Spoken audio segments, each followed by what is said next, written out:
Jalannya mana ini? Ini jalannya mana, wih? Ih, Pocong adalah sejenis hantu yang berwujud guling. Di Indonesia, hantu semacam ini dikenal pula sebagai hantu bungkus. Penggambaran pocong bervariasi. Dikatakan, pocong memiliki wajah berwarna hijau dengan mata yang kosong. Penggambaran lain menyatakan, pocong berwajah rata dan memiliki lubang mata berongga atau tertutup kapas dengan wajah putih pucat. Mereka yang percaya akan adanya hantu ini beranggapan pocong merupakan bentuk protes dari si mati yang terlupa dibuka ikatan kafannya sebelum kuburnya ditutup. Meskipun di film-film pocong sering digambarkan bergerak melompat-lompat, mitos tentang pocong malah menyatakan kalau pocong bergerak melayang-layang. Hal ini bisa dimaklumi, sebab di film-film pemeran pocong tidak bisa menggerakkan kakinya sehingga jalannya harus melompat-lompat. Keadaan ini pula yang menimbulkan suatu pernyataan yang biasa dipakai untuk membedakan pocong asli dan pocong palsu di masyarakat.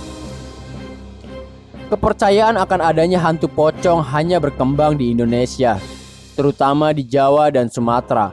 Walaupun penggambarannya mengikuti tradisi Muslim, umat beragama lain pun ternyata dapat mengakui eksistensi hantu ini. Di berbagai daerah Indonesia sendiri, ada beberapa versi pocong yang terbentuk dari kepercayaan-kepercayaan dalam kehidupan sosial masyarakat.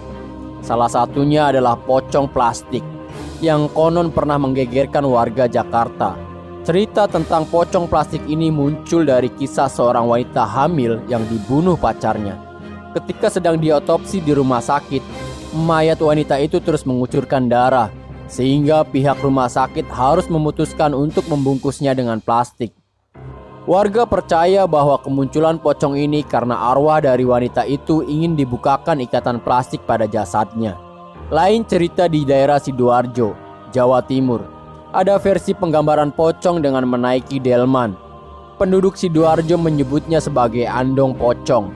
Kisah yang disebut-sebut dengan cerita misteri hantu pocong andong ini sempat menggegerkan warga daerah Sidoarjo pada tahun 2007 sampai 2008. Hantu pocong ini telah menghantui warga Sidoarjo dengan suara khas gemerincing delman dan suara ketukan pintu di malam hari. Menurut warga setempat, asal-usul hantu pocong ini adalah karena kematian dua pengantin baru yang tidak direstui dan mengalami kecelakaan saat menaiki delman. Ada pula yang mempercayai bahwa hantu ini merupakan perwujudan ilmu gaib.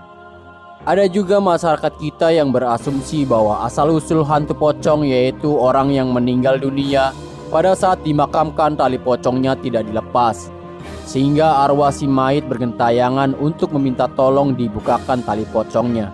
Meski terlihat bahwa kakinya terikat, tapi dia masih bisa berjalan dengan kaki terikat. Setelah sosoknya sempurna, maka hantu pocong ini terbang melayang-layang ke udara. Bola matanya terlihat seperti mau keluar, tidak ada alis ataupun daging di kulitnya. Awal mula penampakannya, dia muncul tepat di tengah-tengah pusar kuburannya dengan wujud seperti asap. Kemudian menjadi makhluk kecil yang lompat dari tengah kuburannya ke arah kakinya. Kemudian dia melompat lagi ke arah kepalanya. Kali ini menjadi makhluk yang seperti bayi besarnya. Kemudian dia melompat lagi ke arah sisi di sebelah baratnya dan sempurnalah sosok hantu pocong ini. Setelah itu dia berjalan mengelilingi kuburannya satu kali. Pocong juga bisa berasal dari mayat yang dimanfaatkan oleh dukun atau ahli santet. Bagi sebagian besar dukun seringkali menggunakan media mayat untuk menakut-nakuti orang atau bahkan bisa saja membunuhnya sesuai permintaan yang diajukan. Ciri-cirinya biasanya sosok pocong yang ia gunakan masih terlihat utuh. Pocong yang sesungguhnya adalah perwujudan makhluk halus, bukan orang yang sudah meninggal. Kamu pasti sudah paham bahwa orang yang sudah meninggal itu punya alamnya sendiri, sesuai dengan kepercayaanmu masing-masing. Nah, pocong ini sudah tentu bukan mereka yang sudah meninggal. Terlepas dari rumor lupa dilepas ikatannya atau karena mati penasaran masih punya urusan. Pocong itu merupakan perwujudan makhluk halus, jin, atau apapun istilahnya. Jadi, kalau kamu ketemu pocong, apa yang akan kamu lakukan, guys? Tuliskan di kolom komentar ya.